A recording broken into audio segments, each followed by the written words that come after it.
how the hell can someone party twice a week, feel good and... Well, I didn't say you wouldn't have a headache or a hangover.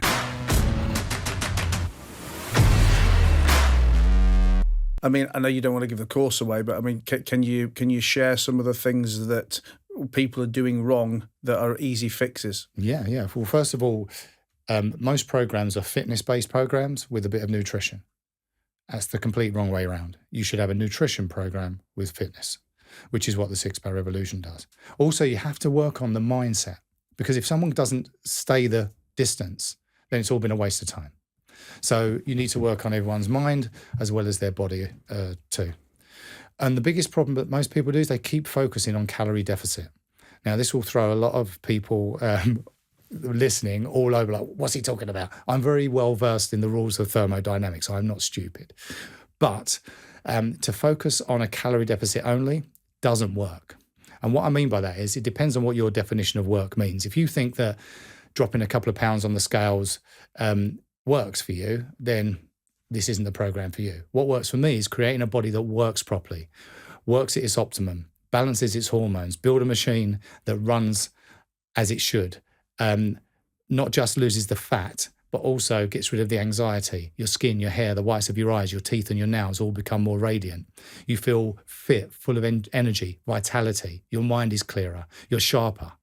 That's what works for me. And also it's got to be sustainable. So at the end of the program, I teach everyone how to keep their results and still party twice a week.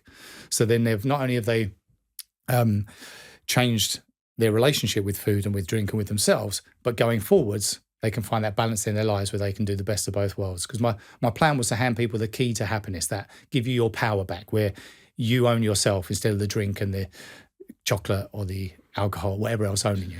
Out of interest, then, I mean, when you say party twice a week, you mean like a heavy session on the piss, or just whatever you want? And how is that happening? Because I mean, listen, I'm 43 now, right? I mean, I've never been a massive drinker. But even when I used to be as a younger person, I've always struggled to, let's say, pull myself together the next day. You know, like I'd go out on holidays with mates and we'd be on a day session, a night session, whatever, or skiing. And I could never do these multiple sessions. You know, if I've done a night session, then I'm in bed for the day. If I've done a day session, then there's no way I'm going out at night. But now as I get older, I mean, I can't, if I have 2 glasses of wine, right, then I'm feeling it the next day. I'm not saying I'm hungover, but I'm certainly, you know, running slow, you know, not firing my best.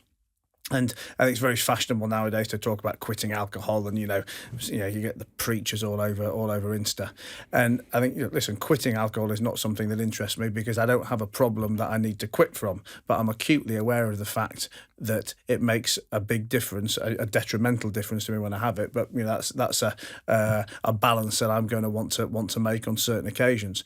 But how the hell can someone party twice a week and I guess, you know, feel good and... Well, I didn't say you wouldn't have a headache or a hangover. What I said was you could keep your results. So that means, let's say at the end of the program, you're where you want to be. Your tummy's in the shape it wants, your body and everything, you're firing, you're feeling strong. That isn't the same body that you've got now. So when you then have the chocolate or the alcohol, whatever it is, it's not so affected. For example, like it's not going to jump on your hips like it does now, because you've got a machine now that burns fuel efficiently. So when that naughty fuel comes in, it's going to burn that efficiently too. Now, there's no program on the planet that's going to allow you to go back to eating and drinking exactly the way you were before and not end up where you were before. It doesn't exist. There's no pill, there's no injection, there's no potion. It doesn't exist. If all these weight loss drugs that they keep giving out now and saying this, they don't give you weight loss. They suppress your appetite. There's no such thing as a weight loss drug. It doesn't exist. It can stop you eating, make you feel like you don't want to eat anything, but then you're malnourishing yourself. How let's say extreme are some of the overweights or the differences in people who come on your course? I mean, what would like the heaviest person be, and what would their results have been in that 75 Well, we don't days? focus on weight at all. In fact, I spend most of this is the mindset stuff now. So we don't focus on what we don't want. So what's the one thing most people that come to a program like mine don't want more of? Weight. So what's the one thing we shouldn't be focusing on and giving our energy to? Weight. Let's focus on what we do want. That's the dress size, the flat tummy, whatever it is. Energy, muscle mass. So I think our biggest dress size was 32. Right. Sounds big. We've got 18 to 86-year-olds, 77 different countries, colours, creeds, cultures, abilities, disabilities, people with no legs, people with cerebral palsy where half their body doesn't work properly, people with MS, ME, fibromyalgia, diabetes, cholesterol, blood pressure, Hashimoto's, lipedema, you name it, everyone. And we have a 100% success rate in all of those chronic illnesses either becoming much more manageable or in complete remission, because you are what you eat.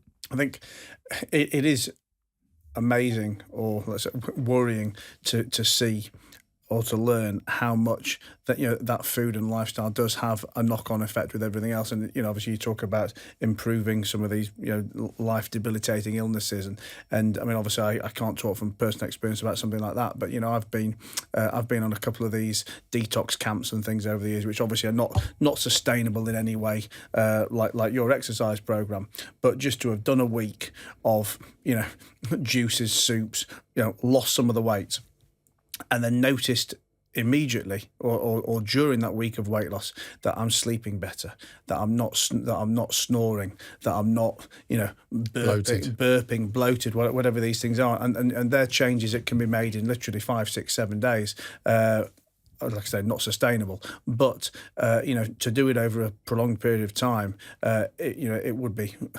fascinating to see the effects. Well, that's the relationship change I talk about. You can't change your relationship in 10 days. So that's why it's a longer process. But it isn't that long if you think about it. That's 10 weeks and 5 days is 75 days to change your next 30, 40, 50 years.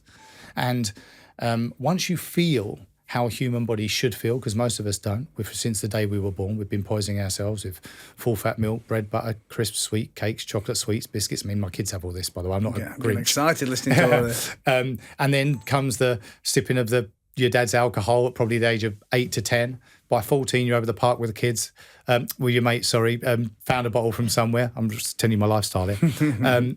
By 16, we was in the pubs back in the day, pretending we were 18. By 18, you're drinking every opportunity. That's not including the fags, the sweet, the coffee, the salt, the sugar, the fat, and any other drugs you might have tried in your time. And we're wondering why we cough, splutter, and stop. You take all that away and clean it all up. A bit like when the pandemic was on, and they were noticing that all the water was clearer and all the air was clearer and stuff like that. You just remove some of that poison. And remember, your body's built to heal itself. You know, and we also, the most big thing we see a lot of is the depression and the anxiety. I mean, our people come to my program and tell me, Scott, it's my last chance. If this doesn't work, I'm checking out. Sorry, no, I'm just saying. And then the mind is a part of that body too. So we think we got a fat tummy or heart and lungs don't work properly because what we eat, but every cell in our body is fed by what goes through our mouth, right? So this is that too. So the reason we can't cope with stress, or Nan dies and they give you antidepressants, like, no. You know, it's your body can cope with all of that stuff. It's built for that.